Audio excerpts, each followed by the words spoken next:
Bago natin simulan ang kwentong ito, huwag kalimutan mag-subscribe at i-hit ang notification bell para ma-update kayo sa mga bagong videos na i-upload ko. Salamat! Ang kwentong marinig nyo ngayon ay pinamagatang Real Life Monster, Annalise Michelle Case. Babala, ang istoryang inyong mapapanood ay nangyari sa totoong buhay. Ang mga sumusunod na impormasyon ay pawang katotohanan lamang. Ang mga larawan ay maaaring nakakatakot at hindi angkop sa mga mahihina ang loob.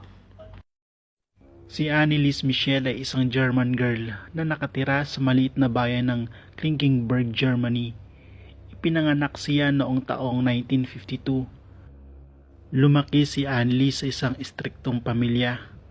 Isa ring deboto ng simbahang Katoliko ang kanyang ama't ina. Matalino at palakaibigan ng bata noon na si Michelle hanggang siya ay nagdalaga.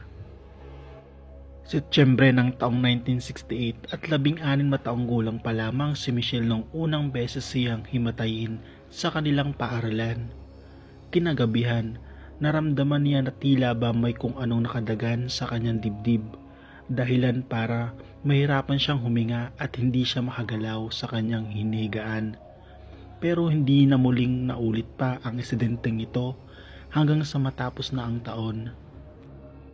Agosto taong 1969, muli na namang nawala ng malay si Annalise. Sa pagkakataong ito, nagpakonsulta na sila sa kanilang family doctor na si Dr. Borg, na siya na lamang ang nagrekomenda sa kanila kay Dr. Lotti. Isang neurologist, ineksamin nila ang dalaga at isinalang sa EEG o brain scanner, ngunit normal lahat ang resulta. Ipinagpalagay na lamang ng dalawang doktor na isa lamang iyong serye ng seizure. Taong 1970 ay nagka-seizure na naman si Annalise, kaya niristahan na naman siya ng gamot na anticonvulsant na gaya dati na normal pa rin ang resulta ng kanyang EEG. Pero noong taong 1972 na maulit muli ito at iniscan na naman ang kanyang utak. At doon nakitang may mga minor irregular pattern na sa kanyang utak, pero hindi pa rin ito sapat para malaman kung bakit nagka-seizure ang dalaga. Niresetahan din siya ng Dilantin, isang anti-seizure medicine. Spring ng taong 1973 nang magsimulang lumala ang lahat. Lagi may narinig na kumakatok si Annalise sa pinto ng kanilang kwarto, pero hindi lang siya ang nakakarinig nito. Pati na rin ang kanyang kapatid na babae. May mga boses din siyang narinig na para bang galing sa impyerno. May isang beses namang makita ni Miss Michelle ang kanyang anak na matalim ang tingin sa rebulto ng Birheng Maria. Pero ang mas nakakagulat pa nito, nakita din niya na itim ang mata ni Annalise at tila bang humahaba ang mga kuko nito at kamay na parang kamay ng oso. Setyembre taong 1973, nang magpakonsulta sila muli kay Dr. Lotti. Dinescribe ni Annalise kay Dr. Lotti ang mga nakikita niyang mga muka ng demonyo na nagpapahirap sa kanya at sinabi din niyang nararamdaman niyang nasa loob lang ng katawan niya ang mga ito. Sinabi din niya sa doktor na nakakaamoy din siya ng mababahong amoy na tila ba nasusunog na dumi ng tao. At sulfuric na hindi kaalaunan pati na mga kasama ni Michelle sa bahay ay nakakaamoy na rin. Binanggit din ng ina ni Annalise ang mga kakaibang bagay na nasaksihan niya sa kanyang anak. Pinayuhan sila ng doktor na kumonsulta sa isang Jesuit religious official, pero sa huli ay tinanggi ng doktor na sinabi niya ito. Naghanap nga ng Jesuit ang pamilya, pero nang una tumanggi ang simbahan na tulungan sila at sa halip ay pinayuhan sila magipagpatuloy ang gamutan ni Annalise. Nobyembre ng taong 1973, kumonsulta na naman sila sa isang physiatrist. Na-diagnose si Annalise na mayroong neurotic with possible epileptic. Hunyo taong 1975, lalong lumala ang kakaibang ugali at gawin ni Annalise. Halos di na siya makatulog sa gabi. Kumakain na din siya ng gagamba at langaw. Madalas niya din dinidilaan ang sarili niyang ihi sa sahig. Sinisira niya din ang lahat ng rosaryo, Biblia at mga larawan ng santo na kanyang makikita. Nagpapamalas din siya ng hindi maipaliwanag na lakas ni Annalise at masasabi ang lakas niya ay mahihintulad sa isang superhuman.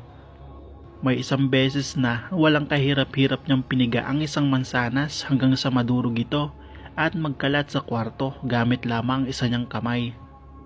Hanggang sa isang pare na si Father Rodek ang naniniwalang sumanib nga sa dalaga matapos ang pag-uusap kasama ang bishop na aprobahan ng exorcism kay Annalise. Si Father Renz ang naatasang manguna nito kasama si Father Alt. Ika-24 ng Setyembre na gawin nila ang pinakaunang exorcism kay Annalise. Pumayag naman si Father Renz na ma-record ang ilang mga exorcism sessions.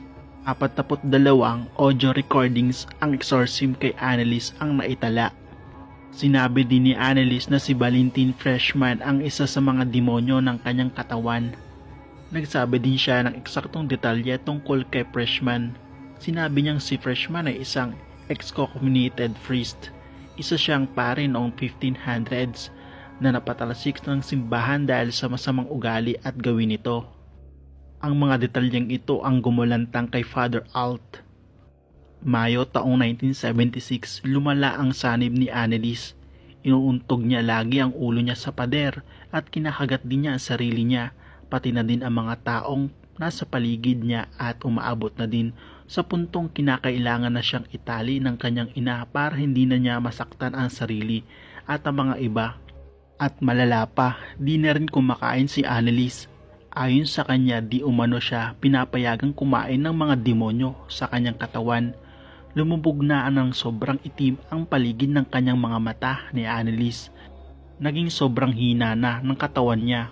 Kung iyong titignan ay tumitimbang na lamang siya ng 80. Pero sa kabila ng kalagayan ni Annalise, nagpamalas pa rin siya ng pambihirang lakas sa tuwing sinusubukan siyang hawakan o pigilan ng mga tao sa pagbawala niya.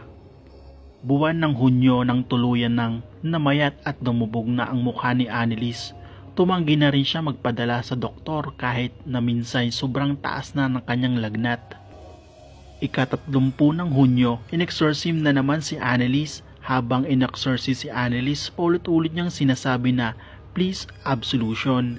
Nang sumunod na araw, natagpuan na lamang si Annalise sa kanyang kwarto na wala ng buhay. Kahit na nung unay willing na magpagamot si Annalise, sa huli ay tumanggi na siyang magpakonsulta pa sa kahit anong doktor. Umaasa na lamang ang kanyang pamilya sa exorcism. Umaasa na rin ito ang magpapagaling sa dalaga. Namatay siya dahil sa gutom sa edad na 23. Nang namatay na nga si Annalise, kinasuhan ng mga magulang niya ang dalawang pari ng homicide. Taong 1978 nang umpisahan ng kanilang trial. Bilang depensa sa kaso, ipinresinta nila ang kopya ng mga recorded exorcism sessions at ilang mga witness pero hindi ito sineryoso o kinilala ng korte. At sinabi din nila na tumatanggi si Annalise na magpa-ospital at ayon sa isang saksi, lumuluhod at nagmamakaawa pa noon si Annalise sa kanya at huwag mag-suggest ng kahit anong may kinalaman sa gamot. Pero kahit na ganon, nanghingi pa rin ng tulong si Father Alt sa mga doktor nung huli. At noong ika-24 ng Mayo, binisita nga ng kaibigan niyang doktor na si Dr. Richard Roth si Annalise. Pero bumisita lamang daw doon ang doktor dahil na-curious lang ito sa kalagayan ni Annalise at hindi bilang isang doktor. Sinabi din ng doktor nang unang bumisita siya ay wala naman daw external injuries si Annalise. Taliwas sa pahayag ni Father Renz na may mga sugat at galos si Annalise na namamaga ang mga pisngi at mga black eyes. Sa autopsy naman ni Annalise ay nakitang normal at malusog ang utak ni Annalise na walang anumang damage na pwedeng maging dahilan ng epileptic seizures. Ang nakakagulat pa ay hindi nakitaan ng anumang bahid ng ulcer ang katawan ni Annalise na dapat ay mayroon ang isang taong namatay sa gutom. Ang mga magulang ni Annalise at ang dalawang pare ay responsable sa pagkamatay ng dalaga dahil hindi sila kumilos ng naaayon para iligtas ang buhay ni Annalise. Gumawa ng ingay ang pagkamatay ni Annalise dahil sa di pangkaraniwang pagkamatay nito.